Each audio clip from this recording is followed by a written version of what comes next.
welcome to Hot Boys Talk Show. Today, we're joined by Andrew Stock.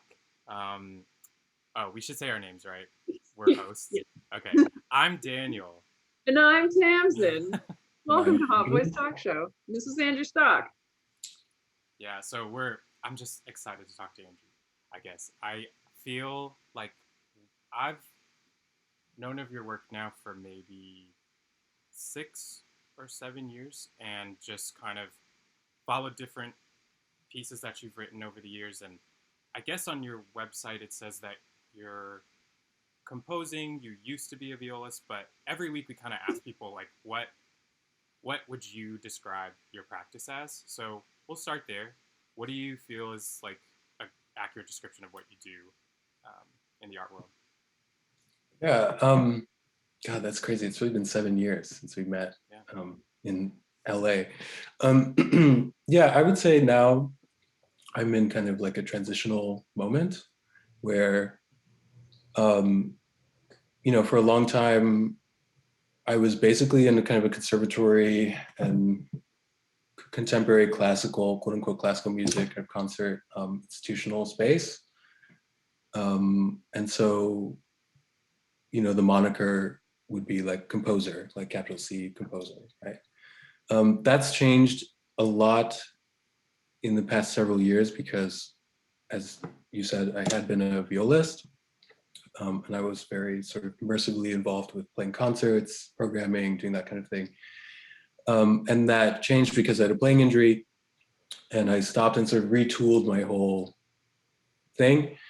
And my sort of early background had been in the visual art world.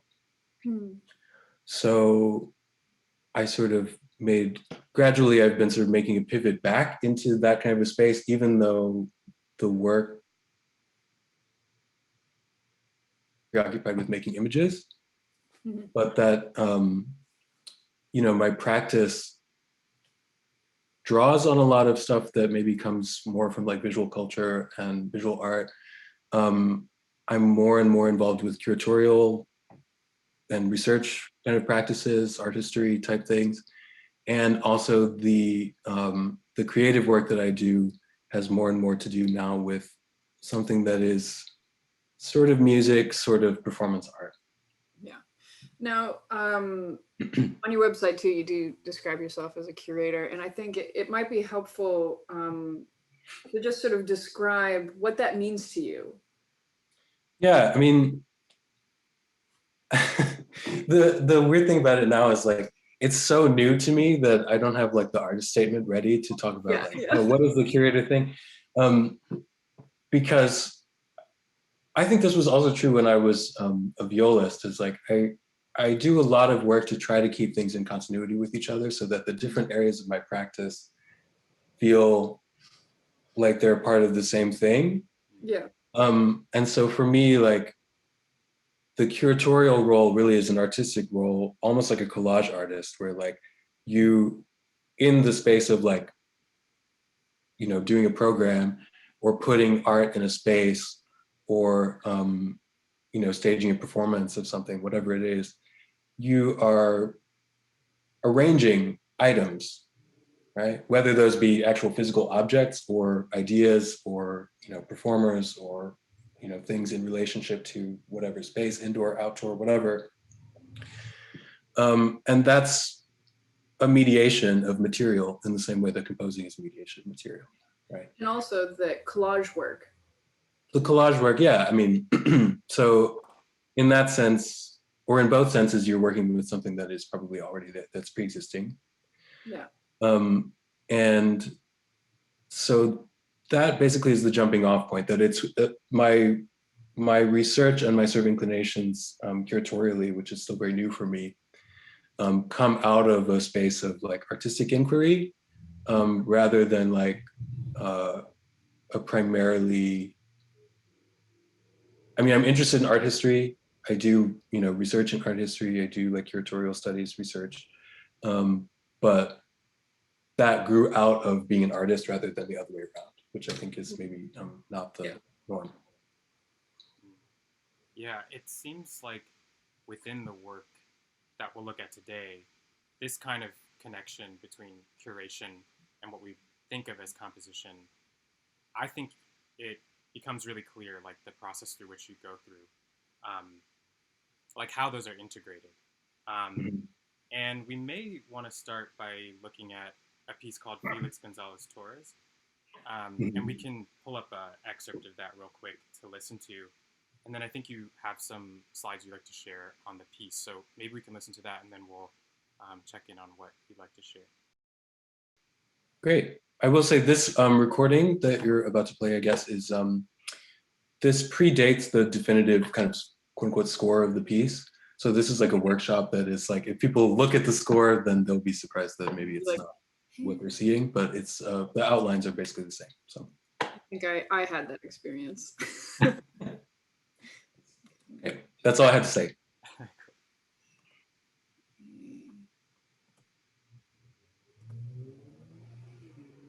I hope this doesn't. Okay, well, we'll just see the name of that and listen to it, I guess. I messed it up. All right. Oh, that's the wrong one. God, I'm such a hack. It's all good.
All right.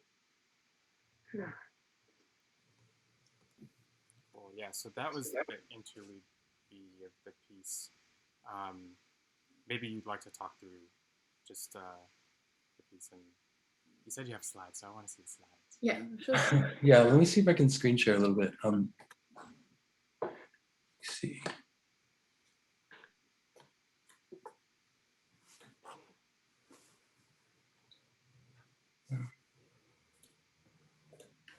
We've got a hell yeah from MP Purini.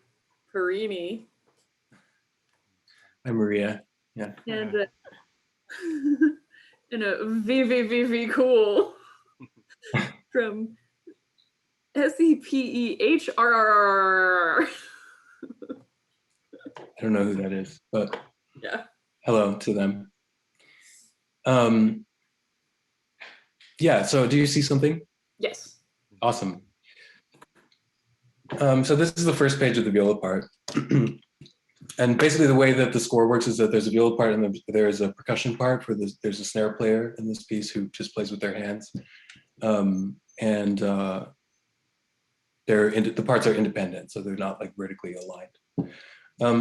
So you were saying, Daniel, that this is an excerpt of B, and what that means in this context is that basically the way the form works is that there is this initial panel, which is, I can't remember how many bars, but it's about a minute and a half long. And so here, can you see my cursor, by the way? I don't know. Okay, so here is like, it's 103 seconds. And so there's this like quote unquote theme, but the theme is not like a melody. It's like a big chunk. It's a big section of music, which is A.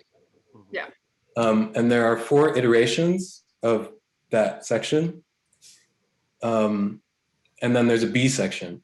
And in all of the A sections, the viola plays in canon with the percussionist.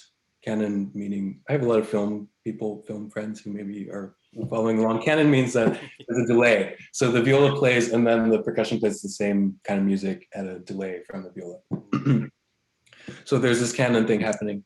And then the B section is just for the viola. It's the only place where the viola plays alone. So there's this sort of shadowed solo for most of the piece where the viola is sort of taking the lead. And then there's a moment, most of that music also is very quiet. And then there's this like kind of explosive moment, which is the interlude where the percussion doesn't play at all. So formally, I can't remember what the impetus was exactly for this piece, except that I knew that I wanted to work with a couple things that show up in this first bar here. So and maybe explain real quick to people, and it might actually be good if you can zoom in at all. It looks like on the screen the page is kind of small. I can't zoom in on the slideshow. I don't know, Daniel, is there some magic you can do? I think I can do, yeah. Okay, so regardless, I think maybe it would be good to explain that the violist is looking at these three different things and how it might be good to explain just how, like, what each line is. Yeah. Yeah. So there are two different lines. So the basic kind of conceit, maybe I'll talk about the big outlines of the piece first, and then we'll get into how the notation works and everything. So the basic conceit basically is that you have three things that happen in the viola part, basically, which have to do with elements of the sound, right? One is pitch, one is time, and then there's another sort of meta layer, if you want, that is about the timbre, or like the quality of the sound. Right? And what happens over the length of the piece is that in each iteration, the pitch, in a very basic sense, the pitches, the range of the pitches gets smaller. So what that means in this piece is that the floor, or like the lowest note, gets closer to the highest note, so that you get a smaller, narrower range of pitch. The time elongates, and the reason that the time elongates is because I take out material from this first panel of music, and everything else stretches to fill the space. So every A section is the same length of time, and every A section after the first one has less music in it. That is to say, there's less material, but it takes the same amount of time to play, so it gets slower. And then the other thing is that you have this meta layer where the position of the bow and the pressure of the bow on the strings is being manipulated. So that's like there are these bars that are either black or white or somewhere in between, and that means that the bow is heavier or lighter on the string. So that's what you're seeing here. So what you're seeing in the staves is that you have two basic materials, one of which is what people who are like into Baroque music call lament bass, which is 4 notes going down. So dum, bum, beam, bum. In 1600s, 1700s, you got a lot of pieces that were associated with like mourning and death, and and so this is like a very archetypal kind of figure, da dee dee dee, quote unquote lament bass, and that's set against the open strings. So viola has 4 open strings, A, D, G, C. So the top line has this lament bass, and that is the stuff that gets compressed. I was talking about how the pitches get narrower. The open strings get left alone. So they're given their own staff. And then, so there's like material about that. And there's a glissando that decorates the end of each iteration that always comes after. So there's like, music where you have not like notches of pitch, and there's music where you have just like continuous like,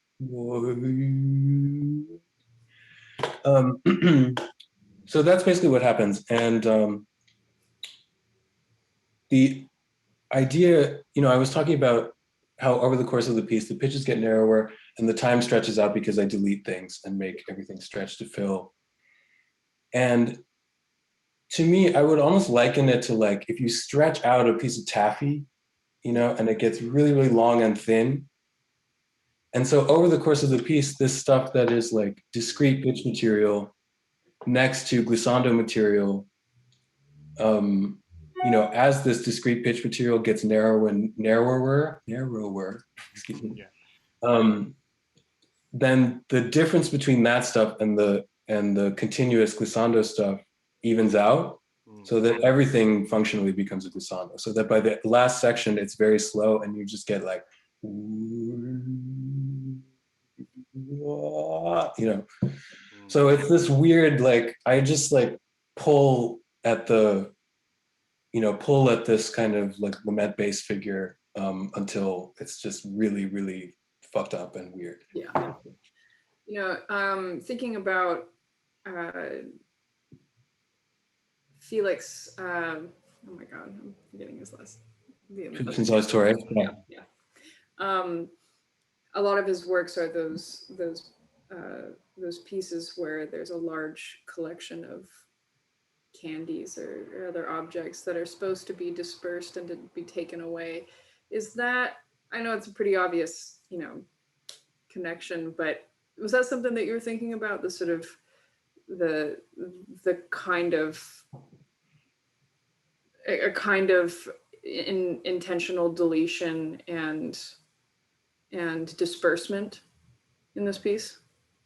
Yeah, I mean, so if we look at, for those of you who don't know Felix Gonzalez Torres, he was like a Cuban-American conceptual artist, I would say, and the concepts mainly go into sculptures or sometimes works that use text. And so some examples of stuff would be like, here's a lament base from Purcell, Dido's Lament. It's like a little ornamented thing. So that really actually looks like the opening of this piece. Anyway, here's Felix Gonzalez Torres. And this is a piece called Untitled Love Letter from the Warfront, which is a text. And it's printed, and then he had a factory make it into a jigsaw puzzle, and then he puts the printed jigsaw puzzle in a plastic bag, so it's kind of preserved. And so that, I'm into reading things, like I do things in code a lot, so I like will get material from text by like, you know, assigning values to letters or whatever. And so that is something that produces some of the material for the first section of the piece. The stuff you're talking about, Tamsin, with taking candy away is like, here's some more stuff. That's an installed shot of the same piece. This is a piece called Untitled Portrait of Ross in LA, which is probably the most famous of his candy pile pieces, so-called candy pile pieces. And the idea, as you were saying, is that people go into the show and they're invited to take pieces of candy from this pile, and the curatorial staff or whoever is tasked with replacing it restores, you know, brings in more of these cellophane wrapped kind of bonbons until it goes back to 175 pounds. And the reason it's 175 pounds is because it's a portrait of Ross Laycock, who was his partner, who died in 1991, the year of this piece. And the sense in which it is a portrait is that 175 pounds is the sort of ideal weight of Ross Laycock, who died of complications from AIDS. Felix Gonzalez Torres would later also die of complications from AIDS. So that's something that really suffuses almost all of this artist's work, is this kind of like preoccupation with death and decay, and also kind of rebirth in a sense, you know, that it's being restored back to the ideal. Yeah, you know, so that's sort of another obvious question. Is this sort of why you're centering in on this sort of lament baseline material? Yeah, I mean, it's not really, I don't think of it really as like a quote unquote programmatic piece, in the sense that like, it's not a one-to-one map of like some idea that I had about Felix Gonzalez Torres. Rather, and actually when I had the idea to use the little mat bass and the open strings and whatever, that was before I really made the connection and had the whole form mapped out in my mind, which is like where I really made a kind of explicit connection with Gonzalez Torres. Even though I had been preoccupied with his work kind of abstractly before then. Rather, when I was doing this piece, like I was in a very extreme kind of psychological place. And I was like thinking about the kinds of issues that Gonzalez Torres was thinking about. Not about like it, so much about sickness and HIV and like specifically kind of queer theory angle, which I think is a specific thing for him that came out of coming of age as an artist in New York in the 80s and 90s. But I was very concerned with thinking about kind of death and rebirth and transfiguration and a certain kind of aesthetic extremity. Yeah. And so that maybe is the link. And so formally what happens, as you're saying with this piece, the Viola piece, is that, material gets taken out. And there is this kind of ideal model, which is the panel, which is that first section of music, that is kind of fucked with and restored and things are removed and stretched and yeah. It's interesting. I find the more I know about how you've created a work, the more these different layers become symbolic on multiple levels. And it seems this is related to Felix's work, that I think you have to learn like the mythology behind the object of his work to learn what the like what other resonances are behind the object. And I wonder, there's a few things in the piece that I wonder about in terms of its, what it could mean or its resonance. One is like the division, creating a division between viola and percussion, that like the starkness of how you do it, which I didn't really get before reading the score, because in the score you say, the percussionist should be placed behind the violist. It should always seem like this is a viola solo. So all these new layers to me suggest that you're creating some opposition between the two. So I wonder if you could speak just like what goes into the choice to divide the scores like this, and also just divide them like physically in the space. Yeah. I should say actually that one place that the staging idea of having the percussion, I think I say that they should be a little bit behind and to the side, to one side, either side of the violist. That specific idea about how to stage them actually comes from an Evan Johnson piece. I don't know how many people know Evan Johnson, but Evan Johnson is like a kind of, maybe he would take exception to this, but I would place him maybe in a legacy of kind of post-New Complexity people. But his music is like extremely kind of rarefied and hush hush and very tactile, very, very intimate. And he used to talk a lot about, maybe he still does, I don't know, but in his, press material and stuff, he used to talk a lot about how he's very concerned with hiddenness and kind of like secret pressures and all these kinds of like, spooky things. And I love it. I used to just like, I'm so into it. Maybe I listen to it a little bit less now because I'm less actively involved in other people's music. But I just think it's great. And so that stage direction comes from a piece of his. But the idea about having the viola solo and having the parts separate from the percussion really, for me, was not so much about creating an opposition between the two as having this like thing of a transformation in the viola part, which we've already talked about how the material gets transformed in the viola part, and then mapping another transformation onto the percussion, because the percussion can't produce pitch. I mean, it's just a snare drum. The percussion part is just a snare player rubbing the drum. Yeah. So it's this very, very, like the derived material loses like almost all information. Yeah. And so for me, that was almost about like creating this almost like ghost of the viola part, like a shadow of the of the viola part that's like translated so far and transformed so much that it just is like the barest, outline of what was there. Right. It seems like related to this notion of like the complexity of the notation, and how it's like deleted over time. Like the score doesn't change between these different versions of A, but at the same time, it seems like you're inviting more and more of the performer like agency into the work, or asking them to like interpret much more as the piece goes on. And I guess I'm wondering how you balance being like hyper specific with the notation, and then also inviting um, performative agency and a person to create this kind of like very personal, interpretation of the work. Because this seems related to Felix's work too, because you're meant to take these candies away with you, like as a memento. It's like a very. It's supposed to be kind of this, I think, like a personal engagement. So yeah, I wonder if that's related to the work too. Yeah, I mean, I think if I go back to a page of the score, so this is at the end of the piece. Here's a little bit of the percussion part. So you can see it's the same music. There's just like no pitches because percussion can't do pitch.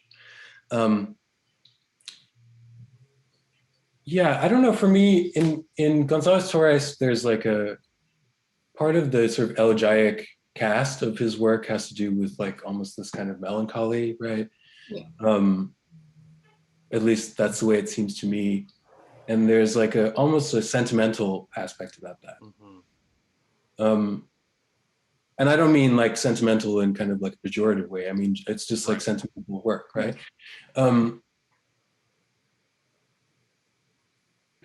Maybe one distinction between this and that is like the role of the person, like the performer in the sense of like a subject, right? Here, as distinct from just like a MIDI player that you just like press play and press off, is like that in these places where the thing starts to get so stretchy that you have like this very extreme disconnect starts to happen between what you see on the page and what you hear as this kind of like timbrally damaged glissando material.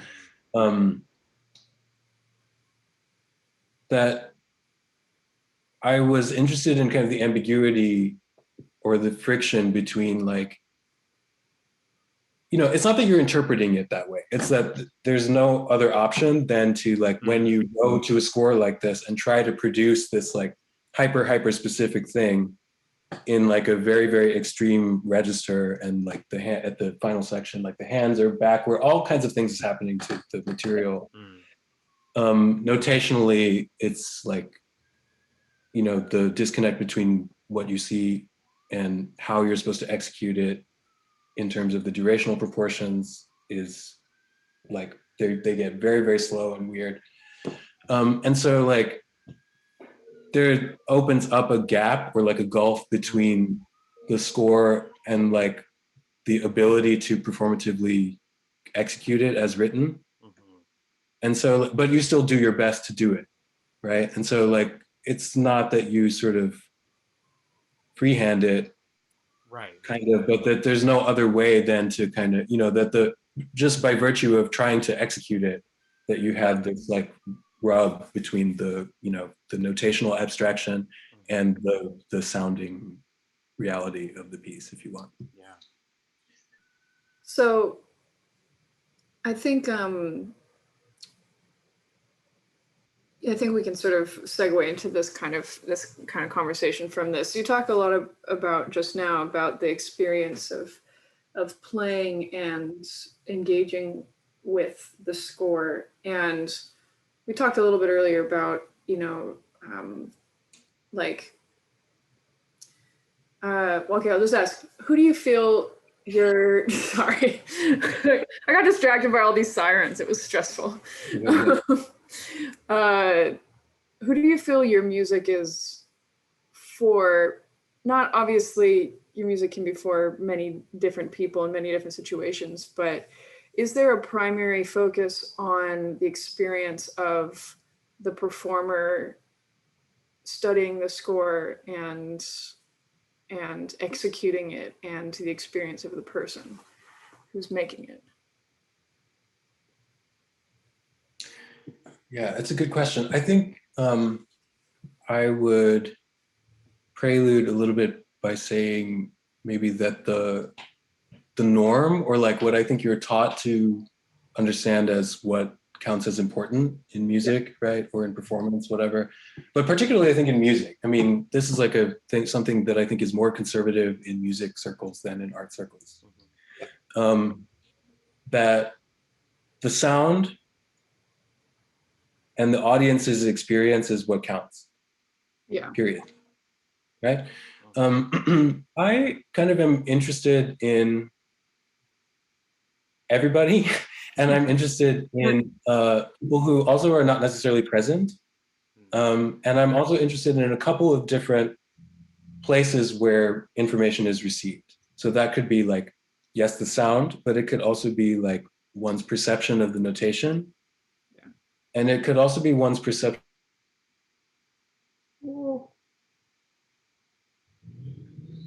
So hold on, you froze there for a second.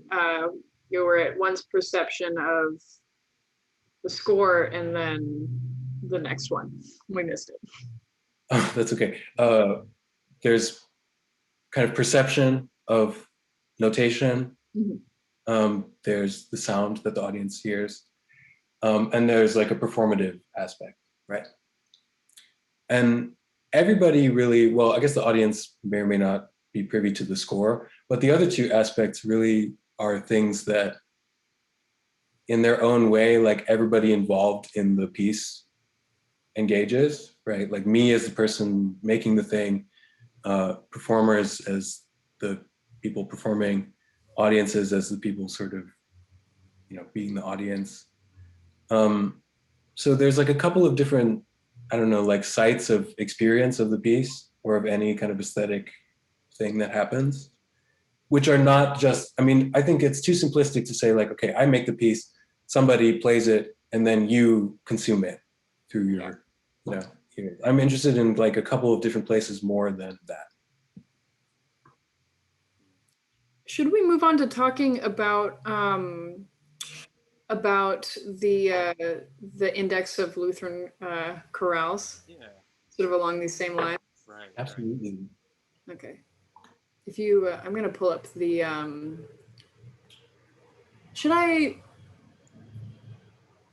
We should just listen to the second chorale. I don't think it makes sense to look at the score at the same time.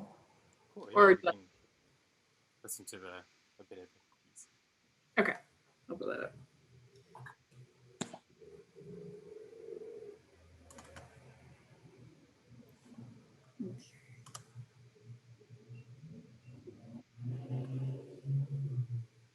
I'll just have this up.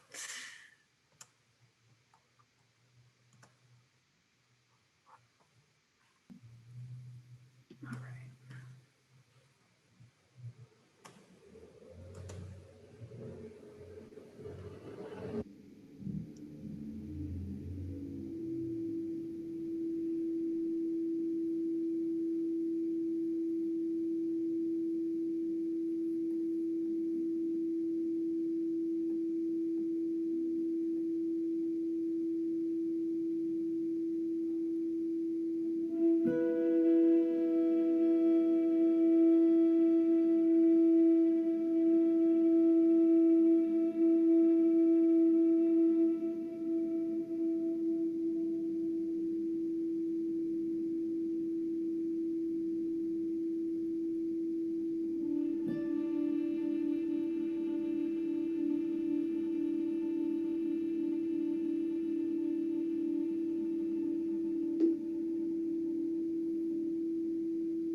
Is that our excerpt?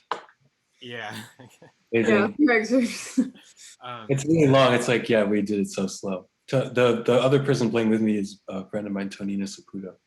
Okay. So it's you two performing in that excerpt. So Yeah. So plus the drone, obviously. right, and the cars in the background. On a very practical level, it would be cool to just talk about like how that performance comes together, like what went into making the piece and doing it. Yeah, well, I mean, there's separate questions, kind of what goes into making the piece and how the performance comes together. I mean, there's not much to say about the performance other than like I just went and we did it. We like read it down in her bedroom, you know, because I'm like the least recorded composer in the history of the world, and I needed something, like I needed portfolio material, and this was after I had stopped playing, but I had my viola and I was like, we need something, so I was like, Tonina, will you like play guitar with me? So yeah, I just went over and we just read it down. And you were talking earlier to me off record about how you were like, oh, the beeps in the drone part is so interesting. And actually, that was totally not intentional. Like the Bluetooth connection was bad, and so it kept hopping. And I remember being like, oh, this is gonna like ruin the thing. But actually, I just left it in. It's fine. Yeah. But the way that the piece came together in terms of like how it works is that I said, okay, take some basically index of Lutheran chorale settings. It's like take some Bach chorales or whatever similar material. Bach is not the only person with chorale settings, but that's who everybody, you know, those are the chorales everybody knows, or the versions of, you know, Lutheran chorales everybody knows, and do stuff to them, change them. So each of them, they're like, there's this one, which is the second template. And there's the first one, I think I say like, take a note in whatever voice and like, you know, change individual notes or change them to a different sound or do something to it. This one, you take two voices of a chorale and play them with something else that is not in the chorale. Mm-hmm. So in this case, that's the drone. And the other two voices are from from a Bach chorale that you choose. And then the rest of them, are all versions of a piece where like one voice at a time goes either faster or slower than the other voices. So you mess with the harmonies change because the voices go out of sync. So it requires performers to both select the chorale and to sort of process the chorale in different ways. What kind of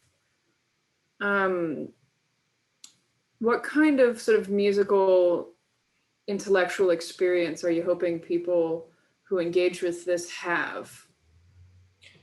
Yeah, I mean, there are a couple of different things that happen. I think one is that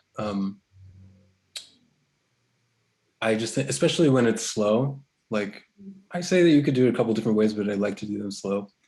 And I just think that part of that is just selfish. Like I just think the harmonies are beautiful, right? And when you slow them way, way down, like this is like a 7-minute thing. I think there are maybe like 15 notes in the whole, in the whole track, or 15, 15 chords in the whole track, or something like that. And when you slow that, so you're not paying attention to kind of melodies anymore, but you get each one as kind of its own thing. Yeah. You really, really care about the sense of the harmonies, right? And the harmonies are so beautiful. And there's a certain like estranging quality to removing voices from it also. Yeah. So you really, really pay attention to the interaction of just like one or two parts at a time. And that I think just has like something beautiful about it just to listen to and kind of bathe in. I mean, and also, we sort of look back to Bach as a time period where this harmonic language of pressure forward, between either linear direction across chords or literally like tension and release happens. And when you slow it down, that becomes meaningless. And I'm sort of curious, sort of from like maybe a grammar perspective, if that's something that you're interested in, is the sort of removal of of the sort of the pressure Yeah, that the that drive of the moves thing. into harmony from the sort of Bach time period. Yeah, I mean, I think part of it comes from processing it, and part of it comes from slowing it down. So it's like if you stretch a rubber band, there's only so far it can stretch before it breaks and doesn't hold, right? Yeah. That's like how I would, maybe analogize what happens here is that you stretch the rubber band that is melody Yeah. until it breaks, and you just pay attention to just floating things. Yeah, I have another question related to this, and kind of I appreciate the metaphors you're using for these different processes, and I feel like it all leads back to these different abstractions of work or previously Yeah. made work that then gets abstracted.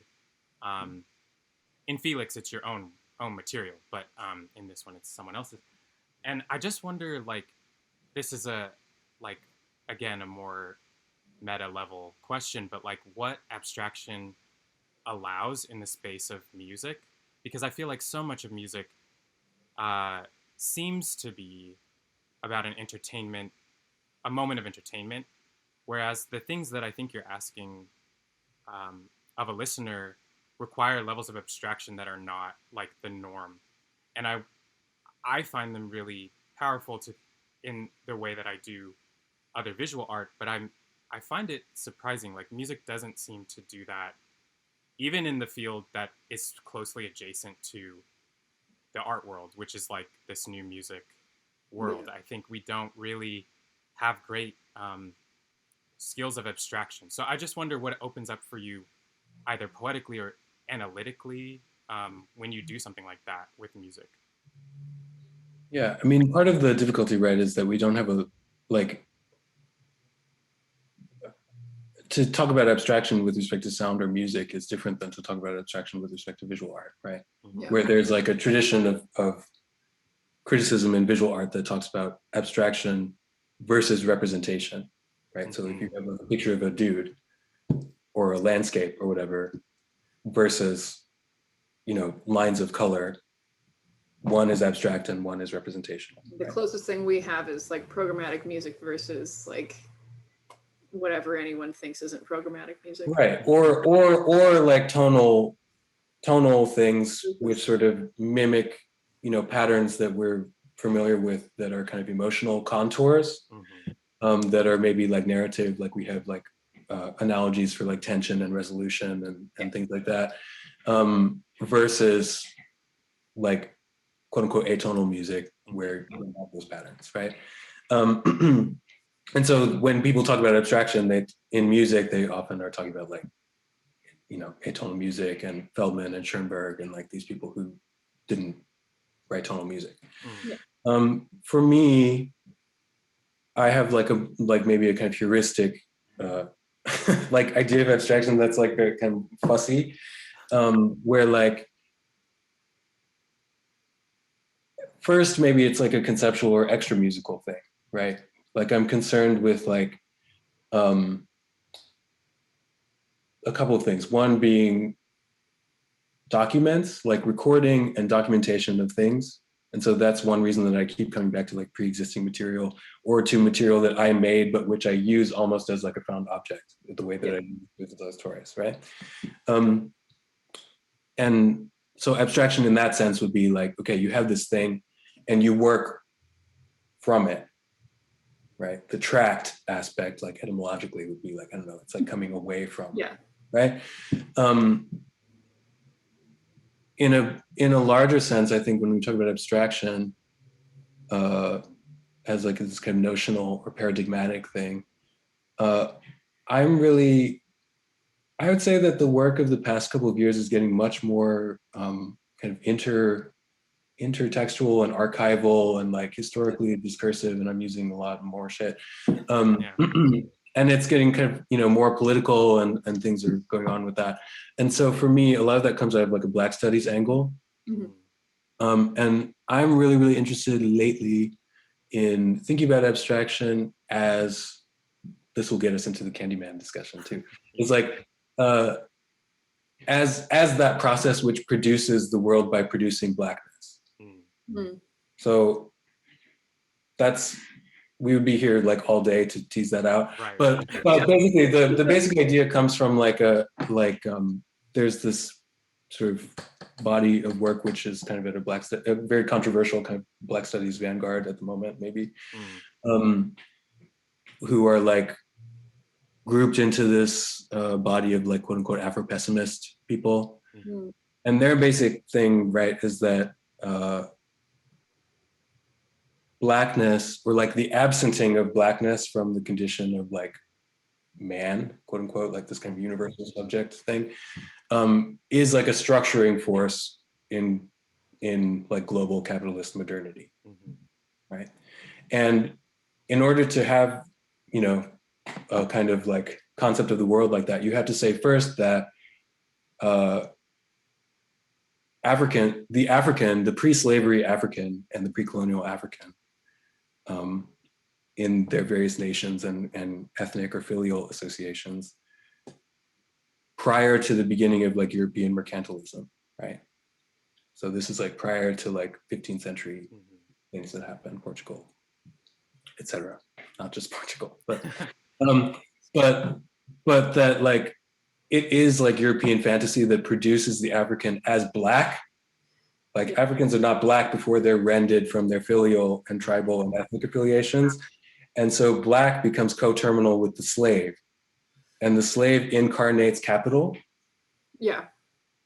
And it is capital that produces the modern. I mean, you don't have like modern economic world system, you don't have modern kind of social formations without the slave being sort of like, you know, always already outside whatever is like the social. Yeah. Right. And that production of the Black from the real person who is like, you know, a Yoruba person or whoever, is an abstraction. It's a white abstraction that produces a slave that produces the world. So that's like a big like social thing, but Right. I mean, that's something that really like is a world structuring force in this line of thought. And so it's like a big concern that is motivating a lot of recent work and a lot of recent ideation around quote unquote abstraction for me. Now, there was a really good question from Seper, but we're going to actually, just as it's related to, you know, to what we're talking about right now, Aqua Guy 34 asks, how are the narrative structures of your pieces influenced by Afro-pessimism? Just, you know, just in a few minutes before the hour ends. And maybe we can get back to the other question too. I mean, well, yeah, the first thing I would say actually is that, I mean, this is like becoming a cliche, or it has been a cliche already. I think that people are like, all composers of our generation and maybe a little bit older and a little bit younger, like, I don't do narrative, like, I don't, you know. Right. But I really don't. Like, I think I don't really understand things in terms of narrative because fundamentally, like, Afro-pessimist thought, or a lot of it, I would say, like, Frank Wilderson would be a person that people go look up, like, you know, theorists that I'm talking about. Like, you know, Wilderson was trained as like a creative writer. He did Columbia MFA in writing, and he talks all the time about how like he had to unlearn narrative because this whole thing about like producing the Black and the slave and like all these things, there's nothing narrative about that. Like the distinction between the slave, say, and a worker, like people were talking a lot about like anti-capitalist quote unquote stuff in the arts right now, right? But that subsumes a lot of the discourse into like a thing about workers, right? And this is like a thing with a long history of ideas behind it. But the worker is exploited on the basis of a wage and on the basis of their labor, right? Yeah. The idea that is like coming out of this Afro-pessimist angle is like, the Black chattel slave is not exploited on the basis of anything other than their being. Yeah. It's not really about their labor. Their labor is exploited, but they really become like a fantasy fetish object where, you know, anything that you can do to them and their total availability to you and their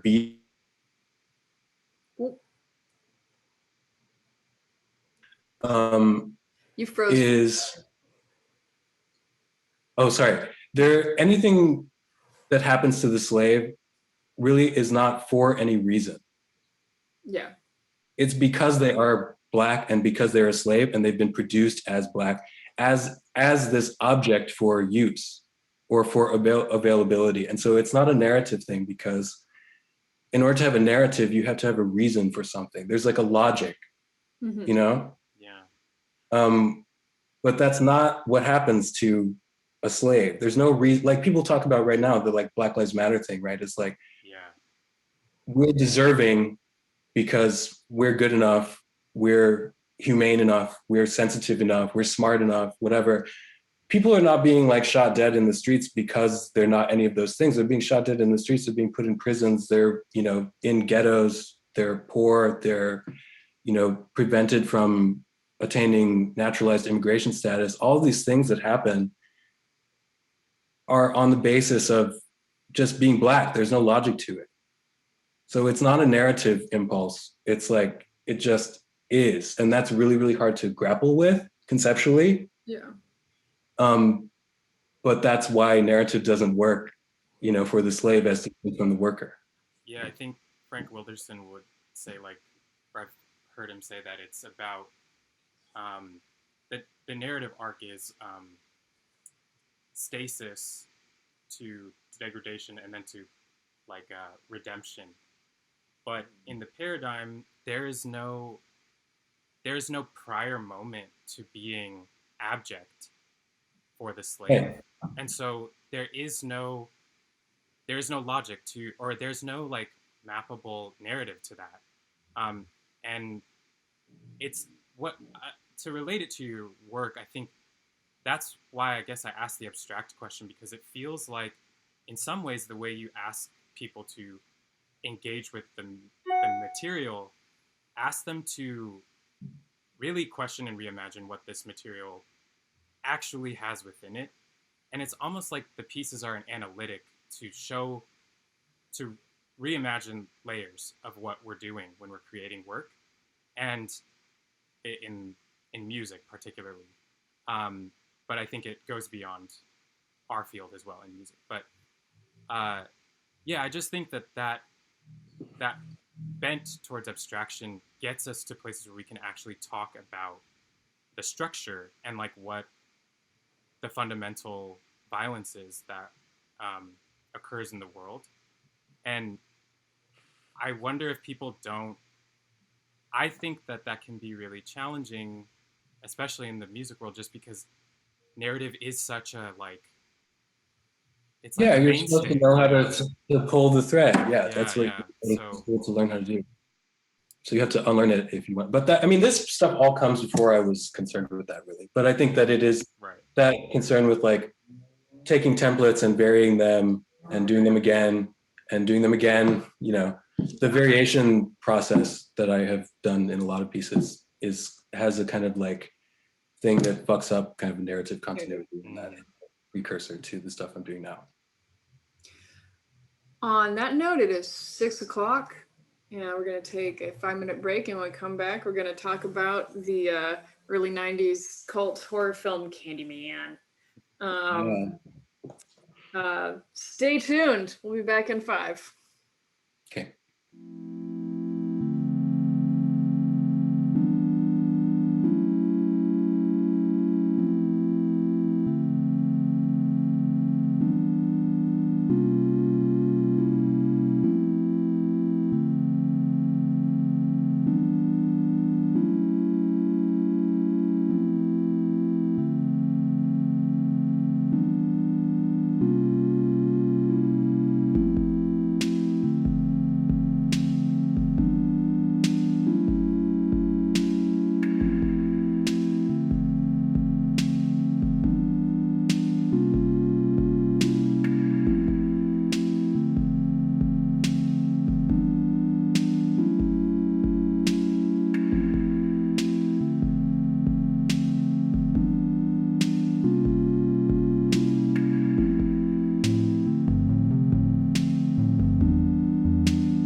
right.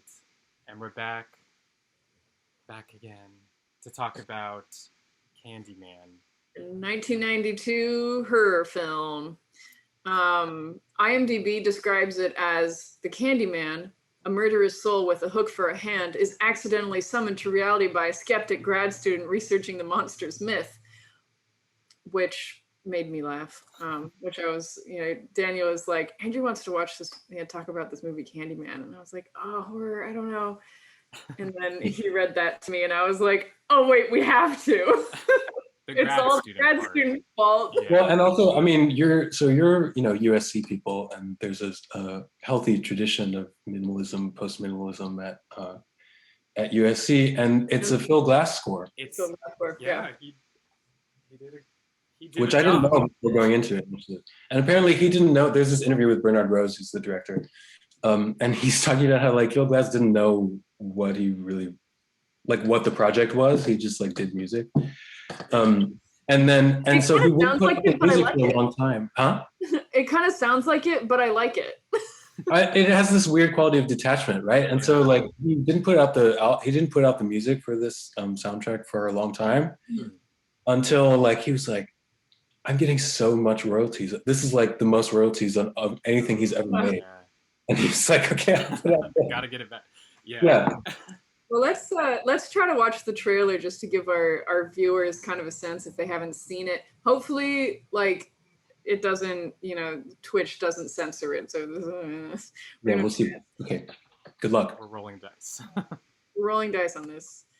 Okay. All right. So far. Have you ever heard of Candyman? If you look in the mirror, you say his name 5 times. In cities everywhere, Candyman. they whisper his name. Right.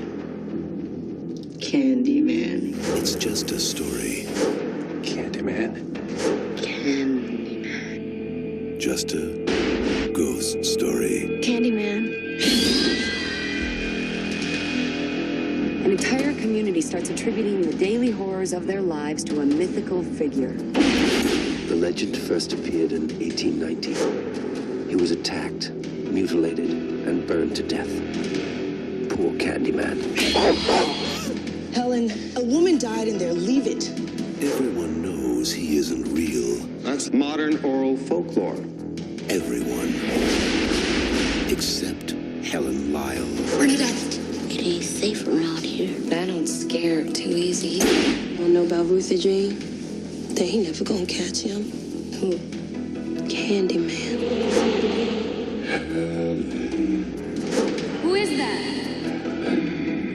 I came for you. Do I know you? Now she is about to discover Helen? Get out! Get out! what's behind the mystery. I'm sick. What's behind the legend. Listen, he's under the bed! And most terrifying of all, Come with me. what's behind the mirror. He's here.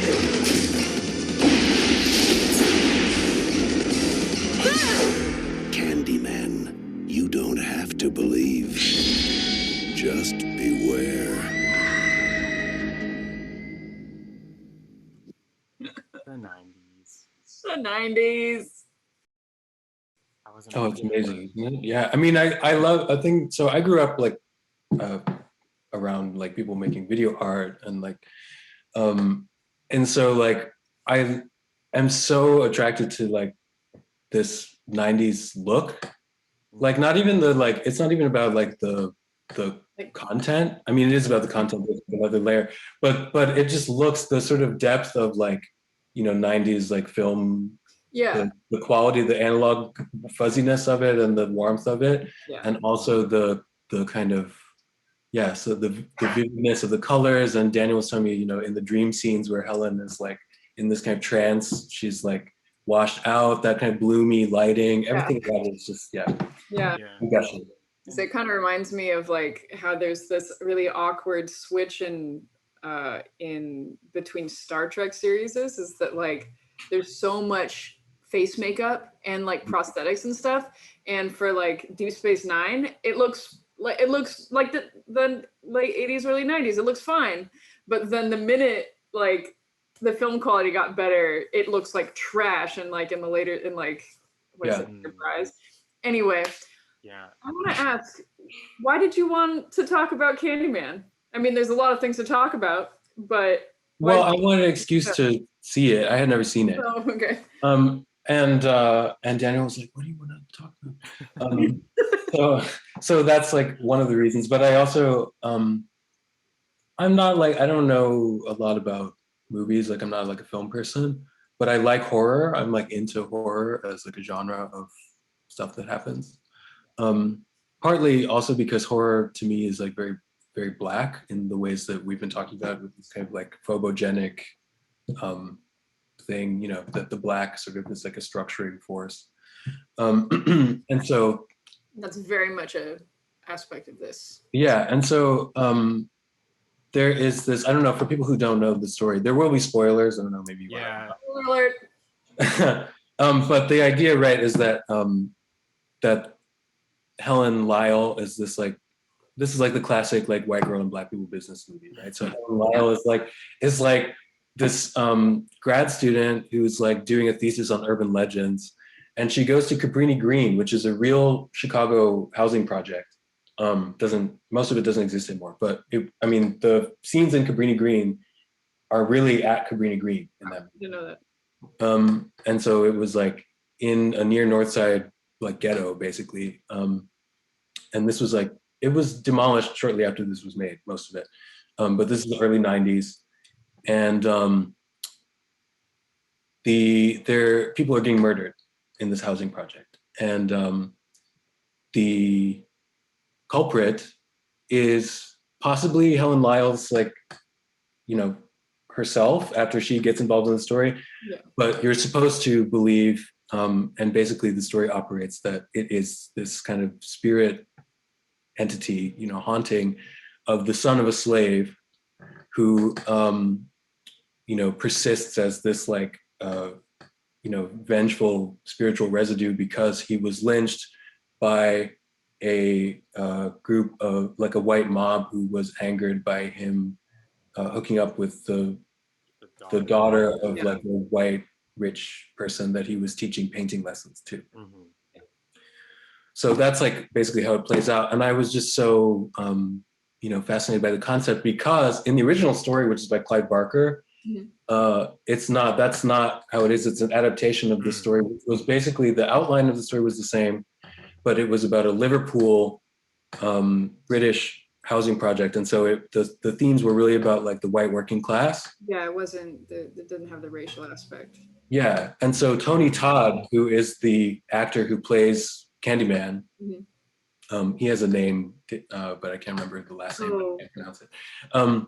But it's Daniel something.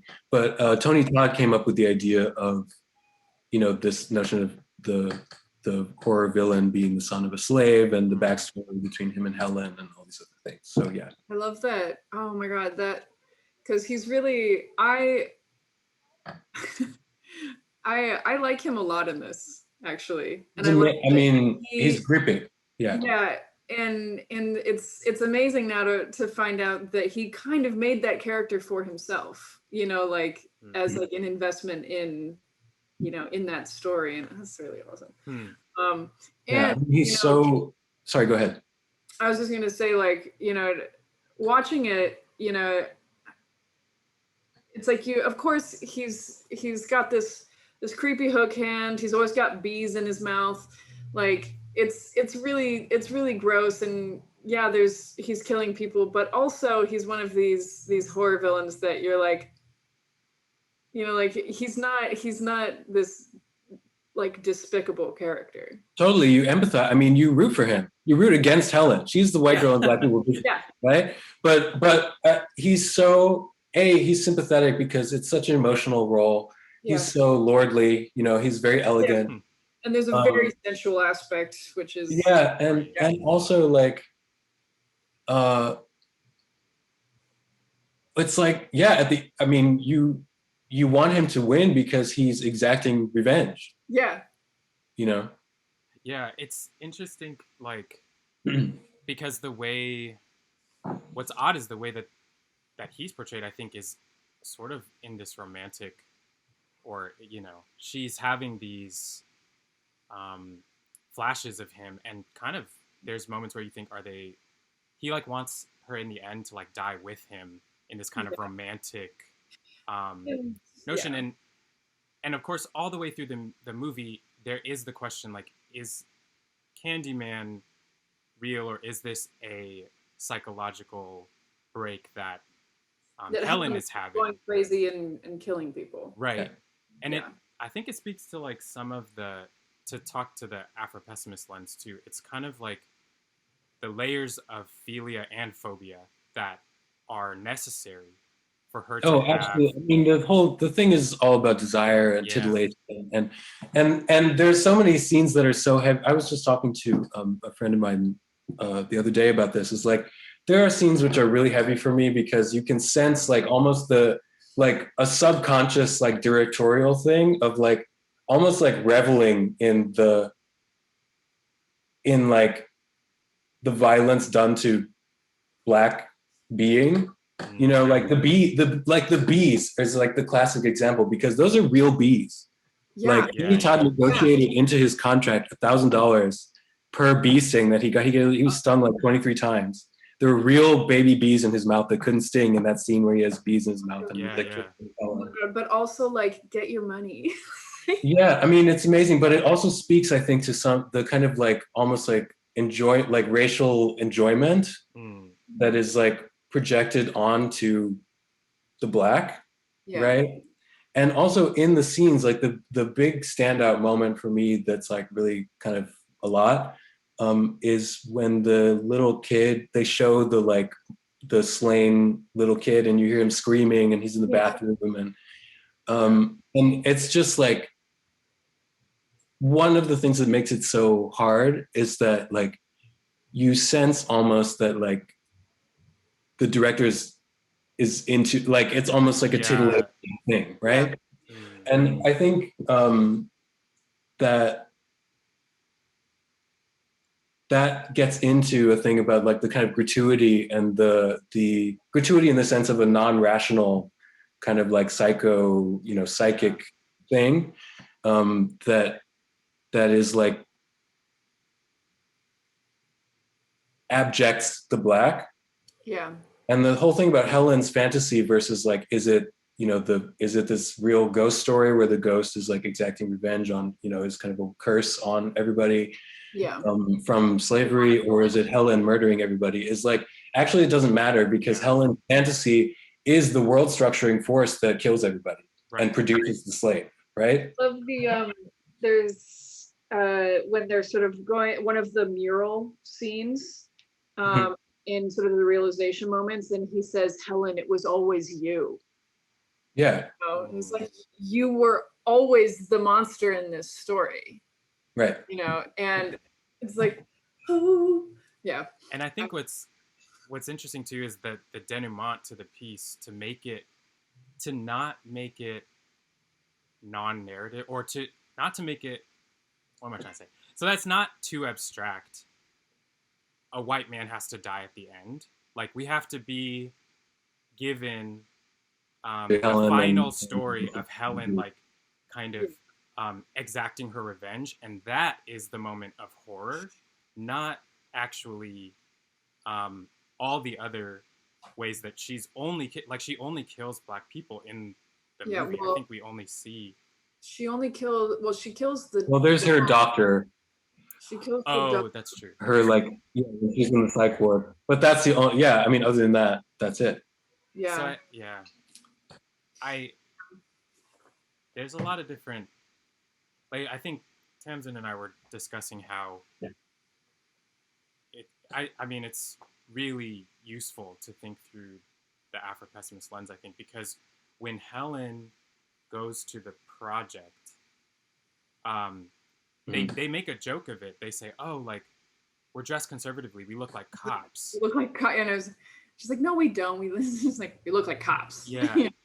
Yeah. And yet, But to them, they are cops. Yeah. You know what I mean? They're like, that's one of the early things that's kind of like, oh, what's going on? Because the fear is like, is it like white people are the police. It doesn't matter if they're real police or not. You know what I'm saying? Like it's this intrusion into the space that and she behaves like a cop. I mean, when she talks to the little kid Jake, he's like, you know, hey kid, like, can you help me out with this thing? And he gets, you know, wrapped up into this thing that he's like, you know, he has no bit. He's like a 9-year-old. And he's trying not to have any business in it. Yeah, he's like, I don't want, and she's like, are you sure? Like, just take, you know, she's like cajoling him into this thing that is really, you know, spirals out of control because he's just like a little kid. So the same thing with the woman with the dog and the baby. Yeah, so she is the kind of structuring force that.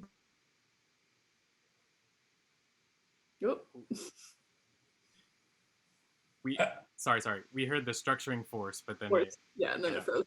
Well, yeah, she like brings all this catastrophe onto herself and everybody, right? But also in a weird way, yeah, I'm grappling with that scene at the end where she becomes like the centerpiece. Yeah. Because like after Candyman is like burned in the pyre, right? Then in a weird way it like recenters whiteness, but also, yeah, I mean he becomes like a curse on them. Like his vengeance almost gets like transposed onto her in a way that like keeps it. It's almost like what's Malcolm X's thing? Chickens coming home to roost, right? It's like it's your business. Like you've fucked with it. It's your problem now. You know? Yeah. So I have to ask you, what do you think of the scene at her grave when there's like that parade of people from the projects? You know, and the sort of painting of her as kind of a hero. Like the one thing that we don't root for, well, at least I didn't root for Candyman about, was the kid burning alive. You know, you wanted that baby to get out of that fire, you know, and you're happy about that. At least I was happy about that. Right, right. But maybe that's just sort of like a regular human thing of me. Like how, like I was very conflicted about how she became a bit of a hero. Yeah, I was like, no, she has to die with him. He has to win, you know, and he doesn't win, but she also does.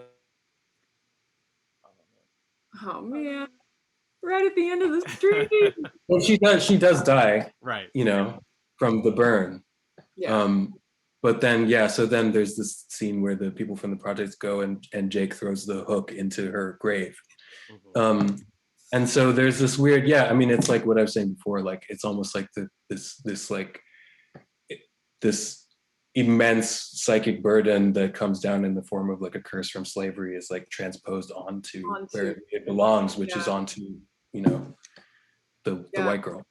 And that, like, just how unceremoniously, I mean, it's obviously ceremonious because there's this whole, like, it's at a graveside, but like the way that Jake just like plump, it just throws the hook on top of her coffin. It's just like, it's not like placed or like it's not put in the coffin. It's just like conk. No, it's there's like a brusqueness about it.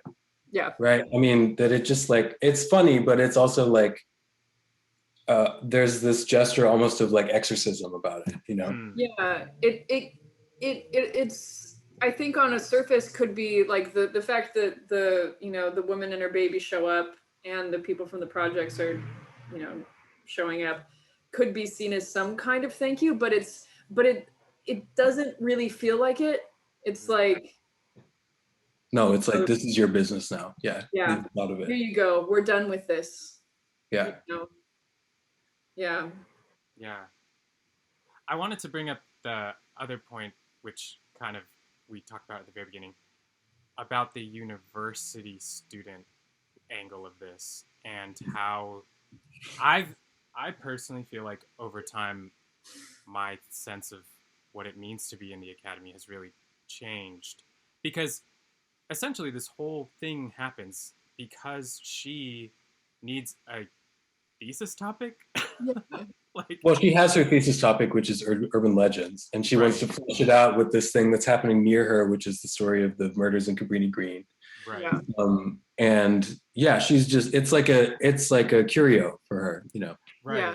And, And you see her friend Bernie is like, when she's reading these records about this murder, she's like, that's a real woman. Like, a real woman died. Why are you reading that? Right. You know? yeah.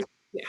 Yeah, it just made me think, like, how does the university act as an institution in the same way that, or like it allows for this, like, violent hierarchy of that she's allowed to go here because she's doing research.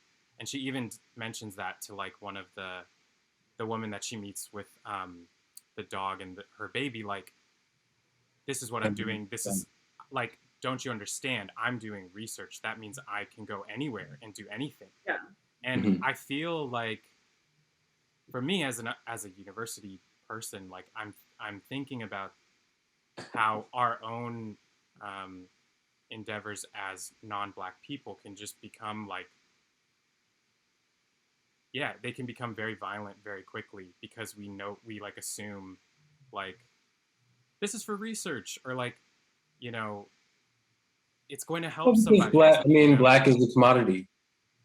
You know, I mean, everybody has a protest piece now, and everybody has a BLM statement. Everybody has a piece about, you know, the ghetto and the projects and police shootings and, like, but I mean, they get a New York Times write-up and a gig. And that's not just researchers, that's artists and composers and beyond, like, everybody. And it's not limited to, like, arty things either. It's also the pop market. Even Black people, I mean, but it has a different thing about it than non-Black engagement. But I think also that it's not just, you know, it is, I keep coming back to this thing of, like, a structuring force. Is like everybody gets wrapped up into it because Black is the commodity, and you know, the suffering of Black people and Blackness, and I hate to say Black bodies, but it really is, like, it's like imprinted on the body that suffers, right? That is, like, the commodity, and that bleeds and it sells. And everybody, you know, gets a piece of that except for Black people, in the form of that suffering ending. Yeah. So, I mean, yeah, she is a grad student, but she's also, you know, she's also a composer. She's also an artist. She's also, like, you know, a poet. She's also all these kind of, like, people in civil society and arts and culture and the academy, like, all these, like, bourgeois people, mostly non-Black and white, who, secure the bag on Black death.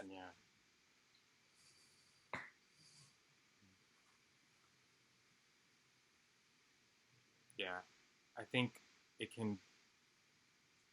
One thing too that I think Afro-Pessimism has helped shed light on is the fact that we really are at a loss for an answer for that. And I think that part of, if we want to even imagine coalition building, it needs to be about describing the thing enough and not worrying about yet thinking about, like, what the answer is. And I think, although it's really heavy, I think for people to grapple with the concepts and to find their own position in the human versus Black dichotomy, like, that's what can be done to try and change that. But it actually really isn't, like, prescriptive to, like, here's how we fix it, you know? And it can't be yet because, well, there's a lot of theory, it seems, to why that can't be the case. But I guess what I mean is, like, it can feel really heavy to watch a piece like Candyman and have this analysis, and yet I think it is and required. Be implicated. Yeah, right. To find and, yourself, you know, and have to identify with Helen and not Daniel. Yeah. I mean, I think, yeah, I mean, one thing is like, there's a lot of description, right? Okay. It's like, okay, then what? I mean, there are things which I think people are talking about, which are more like reforms, like pay Black people more, buy Black, teach Black, change the curriculum. You know, those are policy things, but we're not really talking about policy. We're really talking about a systemic force that I think, people are not, like, people don't want to change because they benefit. And so like, instead you get like the discourse industrial complex about it. But it's like, it's really more like, I don't know how to describe. It's like, so the thing that I keep thinking, Oh no. like a theoretical like whole thing, but there's a story that Saidiya Hartman did a write-up on recently called The Comet, which is a Du Bois story in a collection called Dark Water that he produced like towards the end of his career. And in The Comet, spoiler alert, there is a Black guy who works for a bank, and he goes into like the cellar area of the bank to like do some bank shit. And while he's in the cellar working for these like white bigwigs of the bank, a comet like passes through Earth's atmosphere, and the poison gas that results as a reaction kills everybody in New York. Oh my gosh. Yeah. And then when he comes up from the dungeon, everybody's dead, and he's like, "What's going on?" And he eventually, you know, he's like walking around on the streets of New York for a while, and he's like, "Whoa, like I'm the only person in New York, and I'm free. I'm not Black because there's nobody." Yeah. There is nobody else. There's no like yardstick that measures my Blackness against somebody else's personhood. I just am. And he meets this white woman, and sort of like they take up this weird kind of like romantic, almost like affair, because they both assume that everybody's dead. So yeah. She's not really white and he's not really Black because they just are the only two people that are alive. Yeah. There's no social order because there's nothing mooring them to that, you know, that hierarchy. But then at the end, her, you know, like her people, her dad and like her friends or whatever are revealed to actually have survived. And his wife is revealed to survive. So that sort of like reattaches them to, like, he's made to be Black again and she's made to be white again. And so there's this a moment of like incredible, like kind of conceptual violence where they're like he's put back in his place by the reinstantiation of the social order. But that, I mean, for me, it's like, there's no reform for the social order that produces him as Black and produces her as white in a hierarchy that excludes him from the category of man, right? Yeah. Like, it is the world. And in order to end anti-Blackness and in order to end the violence that produces him as like a slave, a comet has to come and end the world and kill everybody in New York, right? That's like the level of destruction that has to happen to upend the system. And nobody, you know, I mean, we're not even talking about like a class thing, right, to the extent that we could even like we can't even unionize, you know, so if we can't get that done, yeah, like, you know what I'm saying? And on that note, I think we have to wrap up because amazing 6:37. Well, thank you so much, Andrew, for coming on the show. Thanks everyone for watching. Yeah. Yeah. Thanks everyone in the chat. We'll put a link maybe to some of the references that came up today so people can take a look at them. But yeah, I would love also to get a copy of the chat because I didn't see any of it. So okay, yeah, well, if you go and watch on Twitch, you can see it. Oh, amazing. Yeah. Awesome. Okay. Great. Well, thank you both so much. Yeah, thanks yeah, everyone. Thank you. Pleasure. Be well.